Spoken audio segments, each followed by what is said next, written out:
It's wonderful to be here with you today to share my latest findings, and particularly this subject of youth anxiety, isolation and entitlement, because these are three of the biting issues, I think, that our young people are facing right now. And of course, these are issues that feed into each other. The anxious child is a lonely child. And entitlement, which we often see, I think, as a strength, or is seen out there as a strength, is actually just a sign of a child who's kind of lost. These are values, by the way, that I believe are not just being struggled with our children. I think right across the generations, we're seeing a lot of anxiety, loneliness and entitlement because of the values there. So let's get into it. A really interesting thing happened in 1950. After the horrors of the Second World War, would you believe it, that a third of the world's population was under 14? It gives you a sense of the carnage that we emerged from. And so what did the adults do of that time? And the 50s gets a lot of bad press, but it was a great time to be a child. I can relate to that. Was that the adults put everything into this new generation because they were tomorrow. Our children always are tomorrow. And they loved and nurtured and gave those kids a sense of future, which was really important. What has happened, though, I feel one of the problems is that we have continued to focus on youth to the point that we've actually got a society where nobody wants to grow up. And I know that's a bit of an exaggeration, but everybody wants to be young and beautiful and wrinkle-free. But if that is our greatest aim in life, what are you going to do for the rest of your life? Who's going to make the difficult decisions? Who are the ones who hold the vision?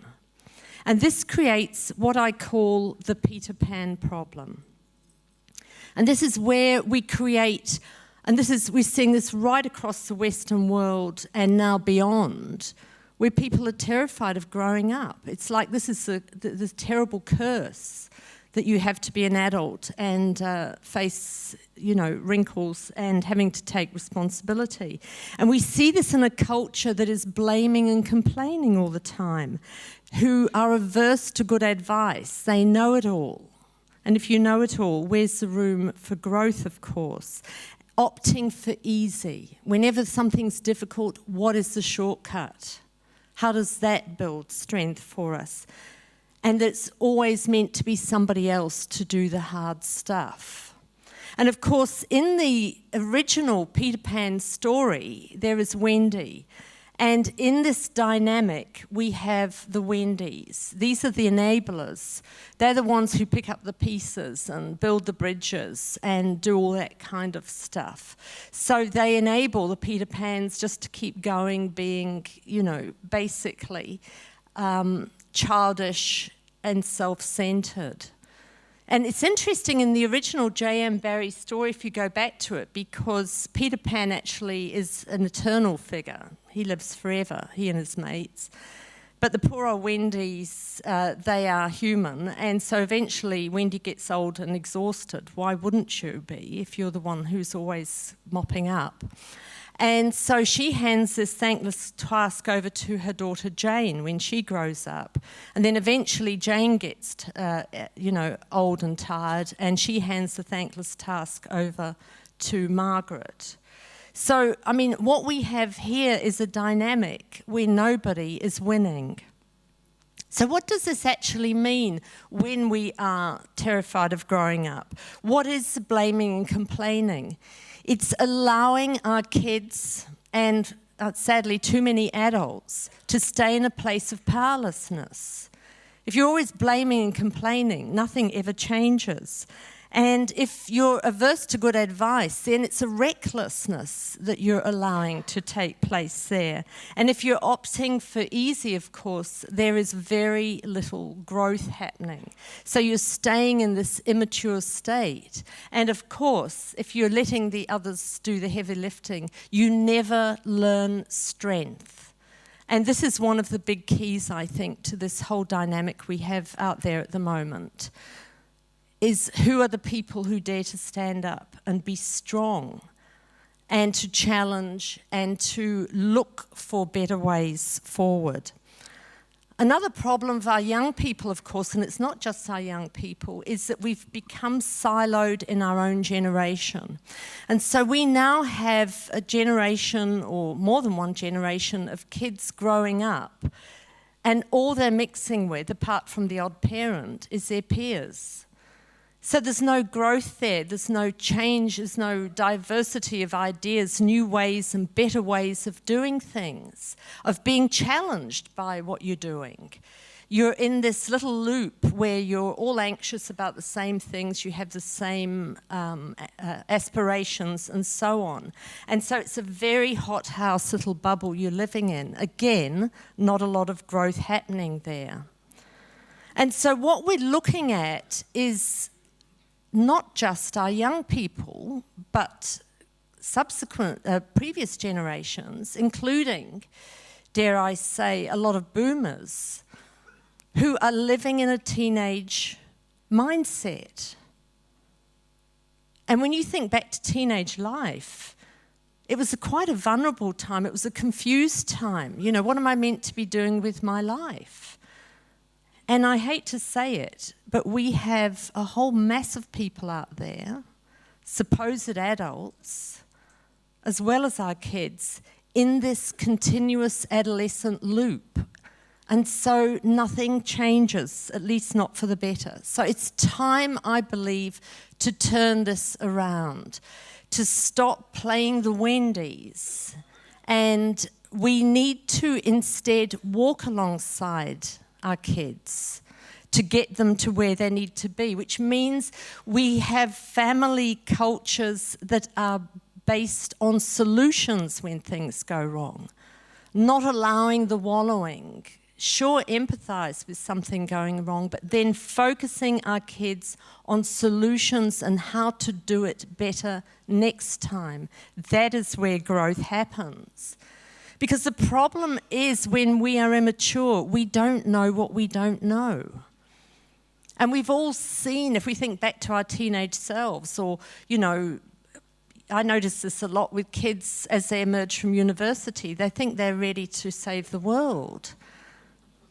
And they don't realise they're just at the beginning of a learning process. In fact, my godson said that to me recently. He's mid-30s now and a dad.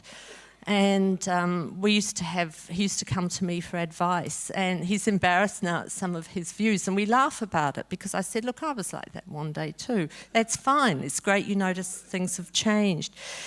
So we have to balance out this grandiose view that our kids are allowed to have because of the marketing, etc., which we're going to look at in a minute, that allows them to feel that they have all the answers. Another thing that really alerts us to when people, whether adults or kids, are in this immature mindset is that they like to play with reality, they like to play with truth. And we notice this very obviously with little children when they've done something wrong, how they often very quickly reshape events to make them seem more palatable to us. It's a great little indicator of when people are slipping into their immature selves. Set against this, we have the billions that are being put into marketing to our kids now to sell them everything imaginable, basically to shape their worldview and their values. And I use this slide because I think it shows the power of those messages against the power of parents. They are the super parent, and we cannot underestimate the power that these billions are put into our kids to get their hearts and minds. And part of this is that these massively clever campaigns where they even go into kids' bedrooms now and they use the anthropology tools that an anthropologist would use to look at civilizations, different cultures, and they deconstruct a child's values, their artwork, words they use, and then they use this to sell back to kids. And one of the key messages is that mum and dad, what do they know? Mum and dad know nothing. And the great word that has such power in kids, cool. We can help you be cool, which is we can help you be accepted, etc., etc. Popular. We're going to look at that in a minute as well. Not only that, they use one of the most powerful human experiences, sex and sexuality, to hook our kids in. Sexy is super cool, and we will show you how to do this. This is the message our kids get all the time. Sexy gets you noticed. Sexy has become a currency for our young people. How tragic is that? To use one of the most beautiful experiences that a human can have on a physical level and turn it into a currency. But our kids take notice of that. Sexy gets you stuff. And also we have the body image problem as well, which is a whole separate thing, which is not, by the way, just something that girls are struggling with. Increasingly, our boys are struggling with that.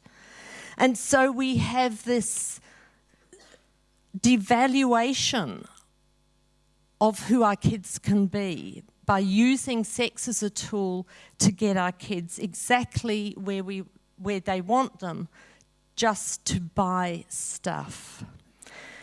And I have mentioned this previously, but I want to mention it again because I think it's really important. Our kids and grown-ups are now living in a performance culture.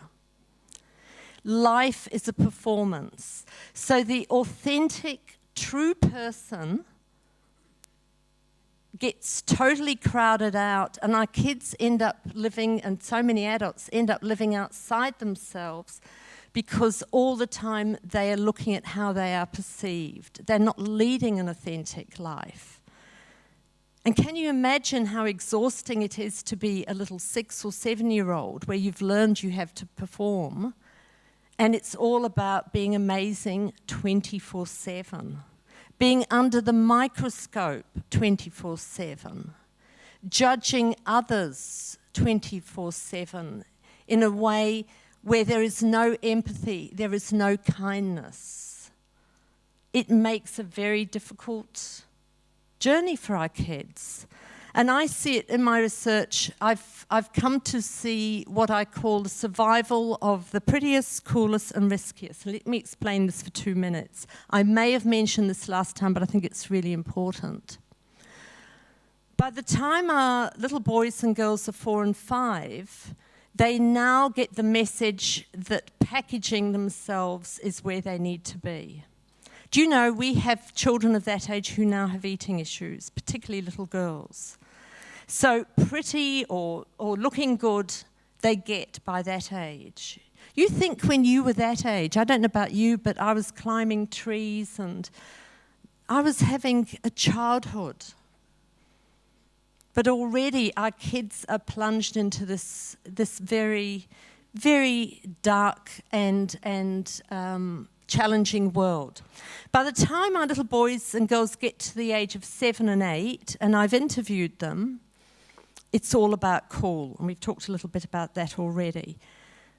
They can describe to you the qualities of different brands and the types of people who wear those brands at 7 and 8. Can they talk about things in nature?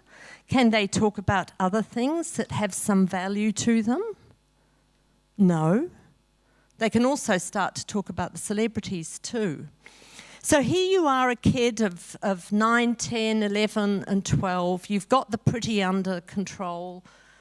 You've got the cool under control, but it's all about performance and being noticed. So where do you go from there? Having to be noticed 24/7, as we noted already, that's exhausting. And so one of the great places to go is risky, out there behaviour. That'll get you noticed.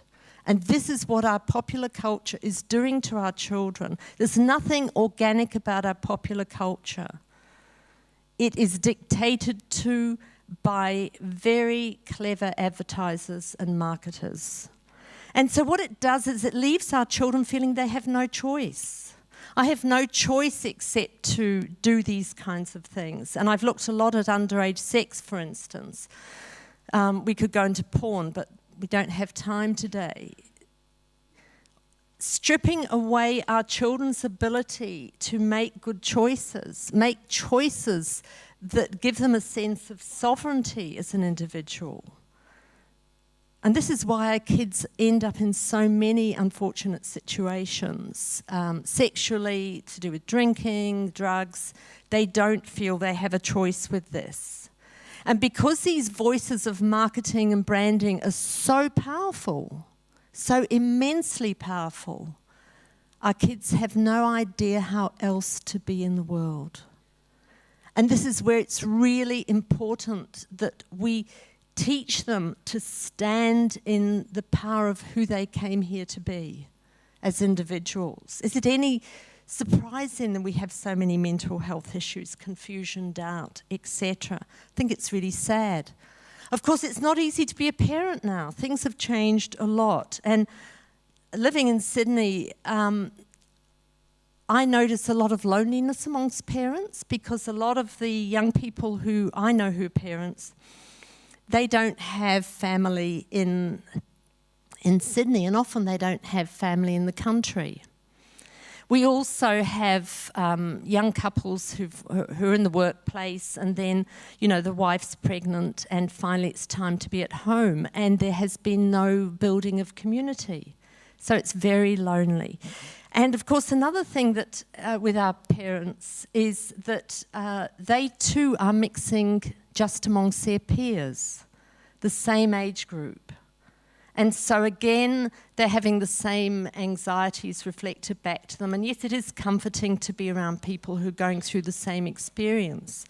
But what I encourage all the parents I talk to, and I talk to a lot of parents, I love talking to parents, is the importance of older friends.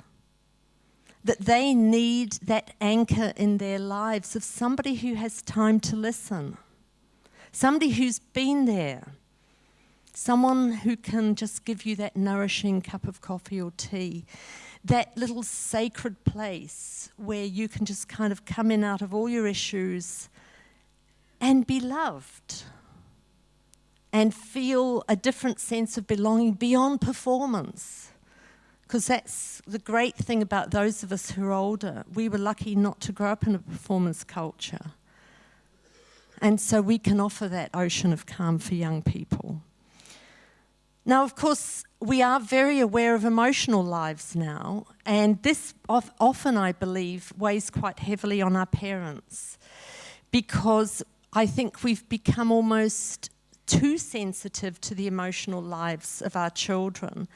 And so often I think when kids have a meltdown or whatever, they panic. And we see parents as entertainers or the spenders. Oh my goodness, Sean's having another, meltdown. I'll buy him a backpack or a pair of sneakers. And one of the things that I like to say to parents is, this is normal. Your job is to learn to children to express their emotions. Okay, what's going on? Sit down and chat about it. And what we talked about earlier, solutions. Learn to calm yourself down, or perhaps you just know to go in the garden for 5 minutes, come back and then we'll talk about it. And also to realise that negative emotions can have values. Okay, something's not going right here. Let's think about this. Or perhaps that person you're with, this has happened again, this friend. Perhaps this is not a good friend to be around, etc., etc. So I try to encourage parents to realise, of course we've got to be sensitive to a child's emotions, but not so super sensitive that we feel we have to shut them down. And we see this a lot in supermarkets, don't we? where, you know, the poor harried mums or dad is going along with the trolley, and the next thing, you know, a child is having a fit, and you see parents reaching to desperately to buy them stuff. Stuff has become the solution to so many of our problems, and stuff takes us nowhere. Now, I know we're talking about devices in another forum later today, but there's just 2 or 3 things I wanted to talk to about devices and our kids and loneliness and anxiety. What we know now is that devices flatten conversation. You only have to have a mobile phone on a table if you're sitting having a cup of coffee, and that makes the conversation more superficial, because subconsciously people realize, well, I'm probably going to be interrupted, so there's no point in talking about anything deep and meaningful. But what I'm seeing with the kids, and what we're seeing, is that there is a lack of ability to communicate now. They are spending so much time on their devices that face-to-face communication is getting harder and harder. I had somebody recently who wanted to know about book publishing, which has been my background, and she was in Melbourne, and so we organised for her to ring me at a certain time. And she'd been to uni, you know, so I was expecting somebody quite articulate, and she was very diffident on the other end of the phone. And then she said to me, "I'm really sorry, Maggie, I'm not used to talking to people." I almost fell on the floor. I thought, this girl has been to university and she's finding it difficult to talk to me, who's just, you know, happily to give her a bit of advice. But this is where our kids are at now. And so we have to really support not just putting devices down, but out of sight and conversation. And what is happening is that kids are growing up in homes where telly is on 24/7. And particularly our boys are lacking language acquisition.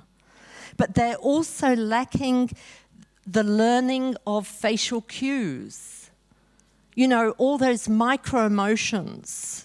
As we know, people might be saying one thing to us, but we can tell by the body language and facial expressions that perhaps that's not how they're feeling. Our kids need to learn all these nuances. Because what's happening now is that, and I've looked at this in my loneliness book, workplaces are now having to do the job of parents. I tell you, it's really hard being in the workplace today with young people, with a lot of issues they're facing, and there are loads of global papers on this. We're distracted. We know this with devices. But one of these studies at the University of Virginia, long story short, got young people in 15 minutes to sit doing nothing without a device, and the only thing you could do is give yourself a mild electric shock. Guess what? About 80% of the kids administered an electric shock rather than sit for 15 minutes in silence. But before we all get too comfortable, they decided to widen the study to up to 77-year-olds. And guess what? Same thing. So we've all got something to answer for. If we wonder about the value of getting rid of devices, we can see this here with the impacts of study. Better grades, more notes at uni. Basically, this is a uni study. Basically, you're actually present and able to learn without devices. One of the things we now realise is we have the working part of the brain, which is like the sieve, and that decides what's worth keeping, and what's worth keeping goes into our long-term memory. But what's happening now with our kids is they are so overwhelmed with information, and this is another thing, we need to give our kids time out. They need to learn time out and space in their heads, because what's happening now is our young people are the most forgetful on the planet. Surprise, isn't it? I have to say it's a bit comforting at my age to hear that. Perversely. But they are, for all these reasons here, stressed, lack of sleep, too much time on devices. And the problem is, if you can't remember stuff, You know, it gets you so frustrated sometimes. It's like, why can't they join the dots? It's like, you know, what's going on in there? Well, if you forget stuff, you're not going to be able to join the dots. So this is a very critical thing. And one of the most poignant things is that our young people are the most isolated on the planet. How did we get to this space? Our young people should be full of hope. I know there's wobbly bits during teenage life. We all know that in childhood. But to feel isolated at that age, what are we doing? And with that isolation comes fragility. One of the greatest things we can do for each other is to really see and hear each other, to listen deeply. But everybody's so distracted. And this is the power of grandparents. In my 2 big pieces of research, what's happening to our boys and what's happening to our girls, grandparents they spoke of. And I remember particularly the teenage boys, you know, these big, beautiful 17 and 18-year-old boys. The last thing I expected them to be doing was talking about how they love spending time with their nan and pop if they're lucky enough to have them close. And I remember one boy said to me, he said, you know, Maggie, he said, when I go to see my nan and pop, he said, my nan makes tuna bake. And he said, she makes it just for me. Who would have thought that would have been so precious to a 17-year-old boy? This is why I love doing this research. It just gives you so many keys for the way forward. They need to be seen and heard. So they need time with us that has spaciousness for them. Very important. What it creates amongst the kids, because they are so isolated, is there's a lack of empathy. If you don't feel the world's a great place, then you're not going to have much empathy for each other. And of course, because of all the marketing, our kids are separated from their parents in so many ways. The message is also when they have an issue, particularly if it's around a subject they know it's likely to get their parents going, whether it's porn or something like that, mum and dad become the last person kids can think of going to, and that is worrying. And that is why we need around us a village of other people we can trust, because they mightn't come to you, but if you have good adults, either real family or friends who become aunties, uncles, and, you know, surrogate grandparents, then the kids might go to them. But it's people who you can trust with the values. Our kids need this. They need this to help them to be strong. And I just want to make a point, you know, when we see all this shopping and crazy stuff happening, it's very easy to write it off as just self-indulgent. Oh, they're just being self-indulgent again. But I love Christopher Lash's work, and he's so perceptive. He said what this is about is self-doubt.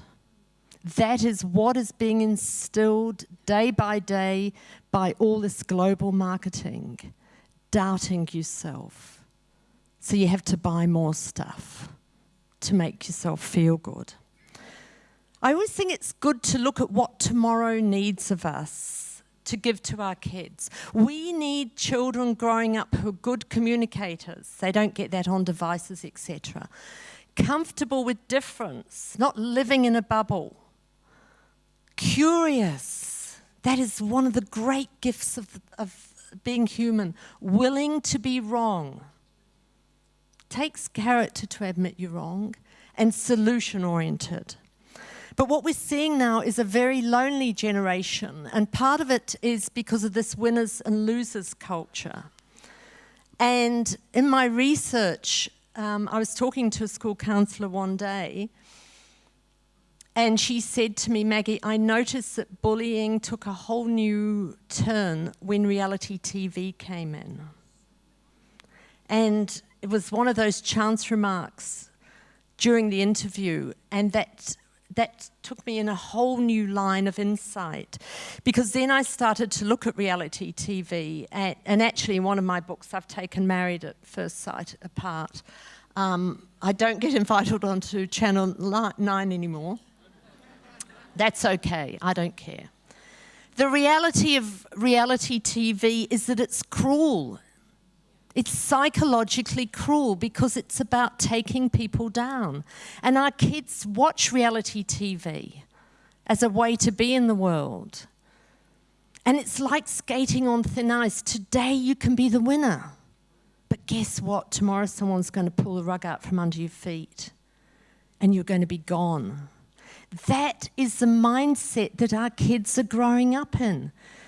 So even their closest friends they don't totally trust because they're all performing to be top of the tree. It's not good. And so it creates a cruelty in the way they treat each other. And the whole emphasis is on being popular. But there was a wonderful piece of research done at the University of Pennsylvania where they looked at kids from high school right through into middle age. Very interesting. Popularity at school tends to be based on who has the stuff or who lives at the right address. But actually, it's status-based. But what this study really pointed to was those kids who had the stuff and had the status, by middle age, their lives were coming off track. Because they're not people who can relate well to other people because it's all about being the best.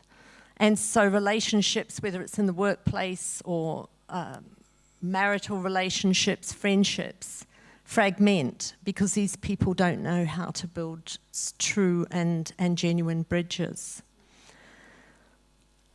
Who then were the kids that did well in this study? And I call them the bridge builders. And if you think back to school and in other situations, they're the kids who get on with everybody. They're the magical people who don't care if someone is, seemingly a bit different or strange from whatever everybody else feels they should be. They like people. They're interested in them. And they are the ones that track well. And that is what we need to be teaching our kids. It's not about being popular. It's about learning to be with people. And what a wonderful adventure that can be. It's also about learning who they are and where they've come from. They can tell you all about the celebrities, the lives of the completely useless out there. Rich and famous and absolutely donating nothing to the planet. They can tell you in great detail, which is very depressing. They don't know about their own story, good, bad, and indifferent. And we need to teach our kids their story. And we're now seeing, for instance, with Anzac Day, a renewed interest in the stories. We need to know where we come from. That's important. We also need to honour those who've come before us as well. We need to teach our kids strength. I use the word strength, not resilience, because resilience I think, is so overused that people don't think about it. Something very interesting happened in the Second World War with the British Navy. Early on in the war, they noticed that when a ship went down in freezing cold waters, it wasn't the young sailors who survived, it was the older sailors. And this was a great mystery to everybody. It was like, you'd think it would be the young people because they're more vigorous, etc. And what they then realised was it was because the older soldiers had lived.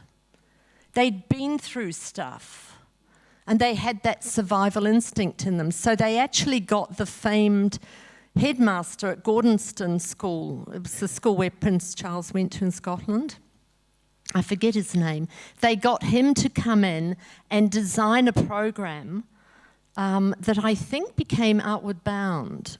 But what they noticed after that was they had far higher survival rates because they taught the young soldiers another strength, and that was a mental strength as well, which, you know, obviously you hopefully get as you grow older. So this is what we need to be teaching our kids, is strength. Now, entitlement is a massive topic, but it is not a sign of strength. So when we see entitlement happening with our kids, what we need to be aware of is that there is a wobbly person behind that. And all this palaver we're seeing is just a big shield to hide that wobbliness. The bigger the entitlement, the more wobbly those kids. And so it's important to talk to the wobbly person behind it. You know, I mean, our immediate reaction, I think, is to want to just give them a good shake because it makes you so cross. But we have to also nudge our kids out of entitlement because it destroys whole aspects of their humanity, their ability to connect with others in a meaningful way and to meaningfully contribute. I was just talking to a neighbour a couple of days ago, and she's just come back from a holiday where they went up through Scandinavia to the Arctic. And she said she was so moved when they were in Norway because the teenagers, I think from 14 plus, in school holidays, they spend 3 or 4 hours a day during the working week helping in community. And she said, Maggie, you wouldn't believe the young people there. She said they're so different. She said they're really into life and community and contributing. Contributing is a great gift. Not only your gift to others, but what you get back in connection and feeling like the day has been worthwhile. We talk a lot about freedom now. Everybody wants to be free. And really, I think we have to be very clear with ourselves and our kids. What are we talking about in this instance? Is it actually freedom or are we just looking for escape? And you look at all the travel ads, it's all about escape. In the Western world, everything's about escape. But in a way, that's understandable because we've created quite a toxic environment out there. Not one that really nourishes us. Another thing that this whole marketing machine has created is this need to be perfect all the time.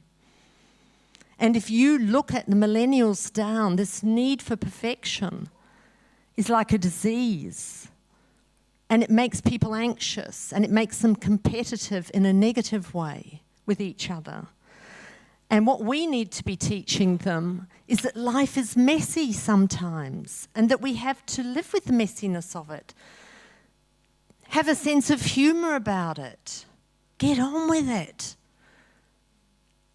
And we have to let go of the need to perform. And it's a good thing for our kids to have scripts for different things. Teach them different scripts of ways to say no that really helps them get past difficult situations they're facing. We've got to let go perfect. And what is a bigger life? What is a more meaningful life? Boredom. This is really sad that our little ones are bored with life already. I was somewhere recently at a beach and these children spent hours playing with seashells and I couldn't believe it. It is such a rare thing to see children engaged in the outside. I actually went over and congratulated the parents. We've got to get the curiosity back for life, for living. Boredom is a sign of a life that is going nowhere. And I think you're very lucky in New Zealand to have access to the outdoors. Do you know, there's an interesting statistic I came across recently, this is in Britain, that the average child in Britain spends less time outside now than do prisoners. And it's not just because of the weather, I'm sure. although that can be challenging at times from those of us from the Antipodes. But how sad is that? And, you know, when I talk to Australian audiences about that and they laugh, and I then say, well, how much time are our kids spending outside? You know, prisoners get an hour a day, and then everybody starts to look a bit uncomfortable. We're imprisoning our kids in a world of devices, dark rooms. You know, when I sit on the train in Sydney going into town, and you see what people are looking at, their brains must be turning to mush. It's not even anything that's worth interesting.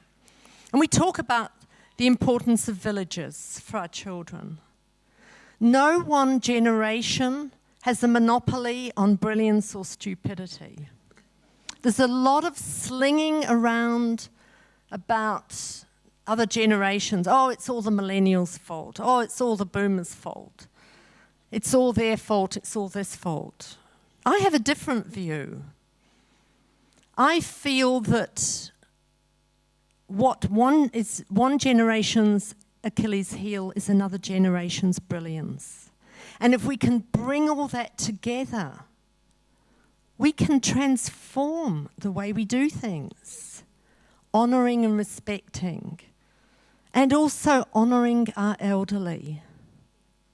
It's heartbreaking to think so many of our elderly are dying unloved and unwanted. All that wisdom going down the drain. All those tuna bakes that could have been made and enjoyed. There's a wonderful book I read a little while ago that a friend of mine put me onto called The Year of Living Danishly. And it's about a London journalist whose husband gets a job in Jutland, which is the Lego factory. And she has to leave her job. And so she ends up writing about Danish life. And it's extremely funny in places. But very insightful. One of the things that I've found interesting is that the Danes are one of the happiest group of people on the planet. And one of the qualities of Danish life is that most people belong to 5 interest groups. And I thought that makes a lot of sense. If you are going to connect with people who have those same passions you do, and I think this is a real key to our kids. Get them involved in their passions. And if they have different interest groups, you know, perhaps it's ukuleles, perhaps it's, you know, painting, whatever it is that they love. Get them involved, not to the point where everybody's exhausted, but the things they love, so that if something goes wrong with this little friendship group here, they don't feel like their world is beginning to end. And they're learning to connect with people who are quite different. I want to honour you for being here today, for caring about our tomorrow, because our children are our tomorrow, and for wanting to invest as much as you do in creating that better tomorrow. Thank you.